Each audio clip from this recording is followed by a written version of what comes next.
Eu geralmente não faço avisos assim nos meus vídeos, mas eu acho que é necessário. Basicamente eu ia fazer esse vídeo ser uma resenha, mas algumas coisas aconteceram entre eu e o criador desta história. Vamos dizer que nós não temos mais contato um com o outro. Não vou falar o motivo e nem dar detalhes porque eu não quero treta, basicamente. E eu tava com essa resenha engavetada, era um texto já um pouco antigo, e eu lendo ele eu percebi que se eu não fizesse ele agora, eu provavelmente no futuro poderia reescrever ele e estar um pouco mais enviesado do que está. Então eu só coloquei alguns toques finais no texto e decidi fazer essa resenha como se fosse uma reação das minhas impressões da história em geral. Eu só tô avisando isso porque, o texto não vai parecer estar tão bom assim. Eu mudaria coisas, mas como eu disse, eu não quero enfiar um viés pessoal depois do que aconteceu entre eu e ele. E 2, pelo amor de Deus, não ataquem ele só porque eu disse isso. Eu só quero dar uma explicação. Eu nem sei se eu colocar um aviso assim é bom, tá? Eu pensei muito se eu fazia um aviso assim ou não, mas eu decidi colocar só pra avisar vocês mesmos sobre isso. Não ataquem ele, eu não considero ele uma pessoa ruim. São coisas pessoais assim. E vida que segue. Espero que gostem do vídeo.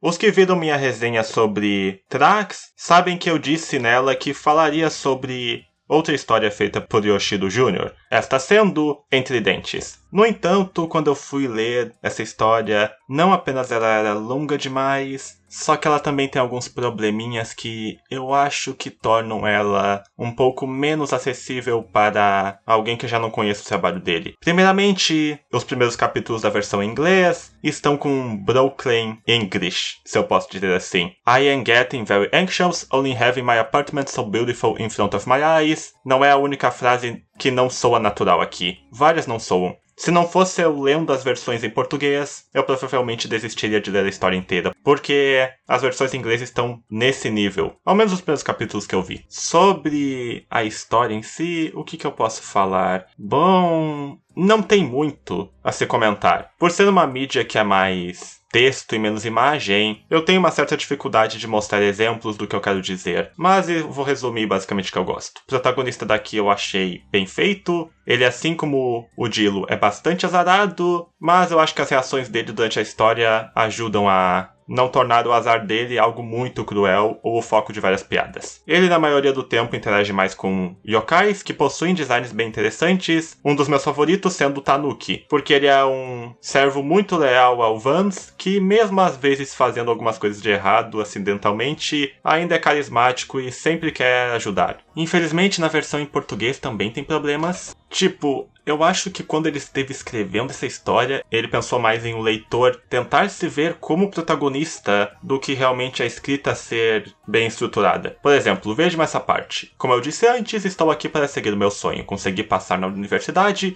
e finalmente irei estudar zoologia. Eu sei, é uma área estranha e até exótica para mim. Talvez motivo das piadas, mas eu sempre gostei de estudar os animais e saber como são seus comportamentos. É tipo biologia, o estudo da vida é muito curioso e interessante. Essa frase não precisava ser tão longa como foi. Talvez ela funcionaria melhor em uma comic, mas você vai ter que se acostumar com isso nos primeiros capítulos se quiser ler essa história. Em geral, eu diria que tem muita coisa memorável aqui entre os capítulos, mas que um leitor novo não conseguiria acompanhar muito pelo quão lentos e não tão bem estruturados são os primeiros capítulos.